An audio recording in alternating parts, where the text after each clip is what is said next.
Millstone Primary is our own school. Together we make it a very special place. Working together and showing respect, we all join together and live in our God's grace. One love, one heart, let's get together and feel alright. Good morning everyone. Welcome to our second part of our No Outsiders Assembly. And this week we're focusing on racism. What is racism? Well, it's treating people differently because of the colour of their skin, their race, their cultural heritage. This is most often seen in evidence by the way people are treated differently because of the colour of their skin. Racial discrimination has happened throughout history to all different races and cultures of people. But today we're going to look particularly at racial discrimination to black people. Can you imagine this happening? You're a black person and you decide to go and sit on the bus. You're sitting there on your journey, minding your own business, and then suddenly somebody of a different colour, a white person, comes and says, "Right, move over, that's my seat. The laws of this land say that you can't sit there if I need the seat." Rosa Parks, that was the lady's name, she refused. And so the police were sent for and she was arrested and thrown into jail. Now, a Christian minister called Dr. Martin Luther King Jr., he thought that just wasn't fair, and so he tried to do something about it. And what he organised was for all black people to boycott travelling on any of those buses. And it lasted for over a year that no black people would go on the buses. And of course, at first, nobody seemed to mind. But then the bus companies actually lost all of their profit. And as a result of that, the laws began to change. Dr. Martin Luther King became the figurehead for the movement against discrimination of all different people. And he worked so hard that he was actually awarded the Nobel Peace Prize in 1964 because he was trying to end discrimination in a non-violent way. He carried on for many years and delivered many rousing speeches. You might have heard this one. This one's called "I Have a Dream," and here's a little extract from it. I have a dream that my 4 little children will one day live in a nation where they will not be judged by the color of their skin, but by the content of their character. I have a dream today. Unfortunately, in 1968, Dr. Martin Luther King was assassinated by a white man who didn't like the messages that Martin Luther King was trying to spread. Another person you need to understand is Nelson Mandela. He was born and grew up in South Africa.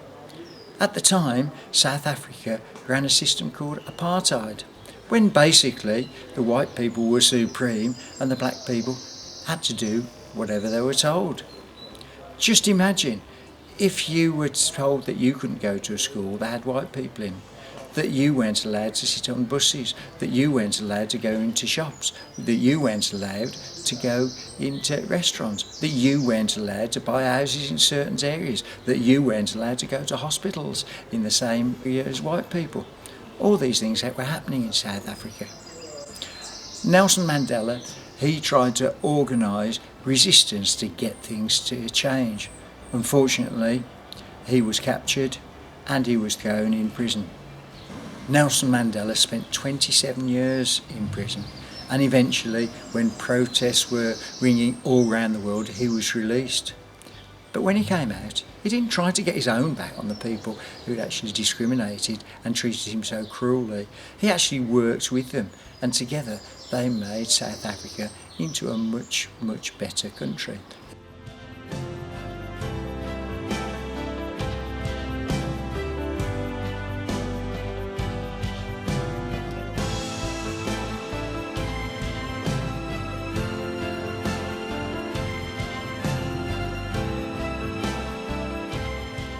those stories that I've told you, you'd think things have changed. Some of those stories are actually in my lifetime.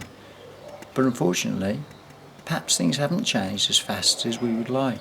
In the past week or so, you'll have seen all around the world there have been angry protests, all to do with the death of this man, George Floyd, who was killed by a white policeman. Although this tragic incident happened in Minneapolis, the protests have spread not just in the USA, but all around the world. And in fact, only last weekend there was big protests in Birmingham itself. In the most case, these have been actually peaceful protests, trying to get things to change. And you can see that people of all races are taking part, wanting to have social justice for everybody. We see racism in lots of different ways. It could be name calling or not seeing people playing the games because of the colour of the skin. When I was growing up, it was rare to see black players playing football in the top flight, but West Bromwich Albion were the first team to have a trio of black players. That was Cyril Regis, Laurie Cunningham and Brendan Batson, and they were absolutely fantastic players. And in fact, there was one match when West Brom played 7 black players against an Everton team who didn't have any black players at all on their books. There's still lots of racism in football even now. This is Dani Alves, who used to play for Barcelona, and he was playing Villarreal, and some fans actually threw a banana at him. And only last year, when England were playing Bulgaria at Sofia in a qualifying match, there was racist chants from many of the fans, and the game was stopped. Tyrone Mings, the Villa player, was playing in that game, and he certainly helped to calm the situation down. And here's Raheem Sterling, the England and Man City star. He's done an awful lot to speak out against racism in football, show racism the red card. All these protests with Black Lives Matter is against what we call institutional racism. And what does that mean? Well, that means if you're a black person, you're far more likely to be stopped by the police or questioned by the police than if you're a white person. Also, black people perhaps don't feel that they get the same opportunities in housing, in health, in education, many different ways. And if you look in Parliament, there are very, very few black politicians. So what do we want? We want justice for everybody, no matter what the colour of the skin, so that everybody can be treated equally in our society. Well, you might be thinking, that's all very well, Mrs. Sparrow, but how can I make a difference? I'm only 7. How am I supposed to be stopping racism in the world? Well, you are part of a community. You're part of Hillstone School for a start off, and that's one community. And Hillstone School is part of Shard End, and that's another community, a community in which most of you live. And Shard End is in Birmingham. That's our city. That's another community in which we live. How about all our actions, the way that we act every day, the language that we use, we make sure that it always reflects an anti-racist stance.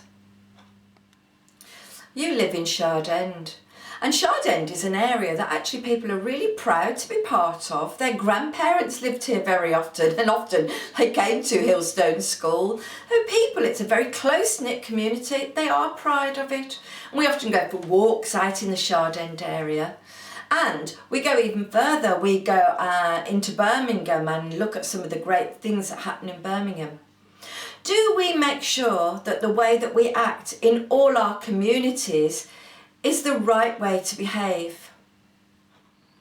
Do our actions in everyday life make sure that we believe that everyone should be treated fairly and equally? And if they don't, can we check ourselves? Can we reflect on it and think, I should have done that? And we always be reflective so that we have that commitment to make sure that we adopt this no outsiders ethos, that everyone is treated fairly, whatever the colour of their skin, whatever their race, whatever their cultural heritage.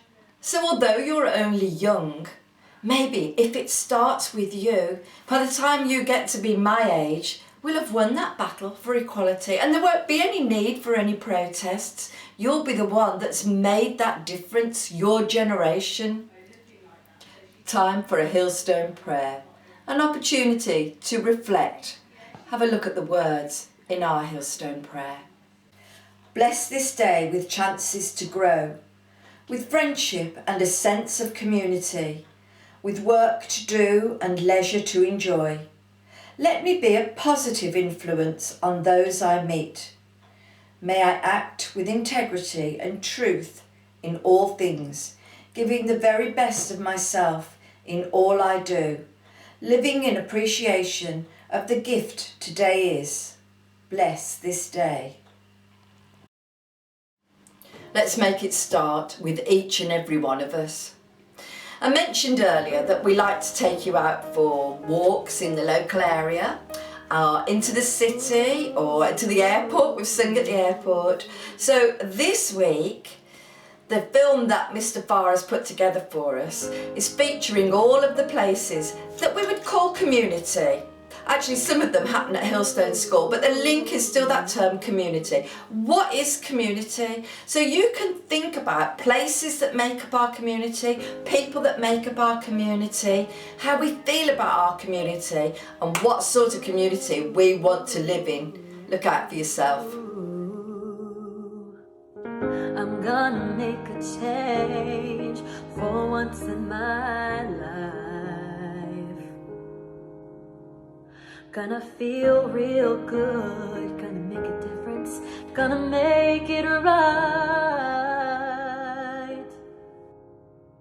As I turn up the collar on my favorite winter coat, this wind is blowing my mind. I see the kids in the street without enough to eat. Who am I to be blind, pretending not to see their need? The summer's disregard, a broken bottle top, and a one-man soul. They follow each other on the wind, you know, 'cause they got nowhere to go. That's why I want you to know I'm starting with the man in the mirror. I'm asking him to change his ways.